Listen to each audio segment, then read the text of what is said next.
इस मिशन को एक ही योद्धा पूरा कर सकता है।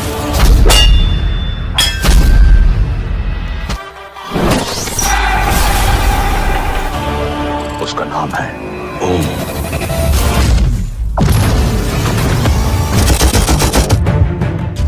तो भाई लोग नमस्कार। जी हाँ दोस्तों, खेसारी लाल यादव जी का फ़ैन होंगे तो हो जाइए तैयार, क्योंकि आप लोग चाह रहे थे कि खेसारी लाल यादव जी के आने वाले फिल्म के बारे में अपडेट बताएं। तो फाइनली आप लोग के लिए एक बहुत बड़ा अपडेट लेके आ गया। जी हाँ दोस्तों, खेसारी लाल यादव जी का फर्स्ट लुक पोस्टर जारी कर दिया गया है, जो कि फिल्म का नाम है प्यार के बंधन। जी हाँ दोस्तों, इस फिल्म में नजर आएंगे आप लोग का चहेता सुपरस्टार खेसारी लाल यादव जी, और उनका साथ दे रही हैं फीमेल एक्ट्रेस यानी कि यामिनी सिंह। इसका फर्स्ट लुक पोस्टर जस्ट अभी आधा घंटा पहले रिलीज़ किया गया था, और आप लोग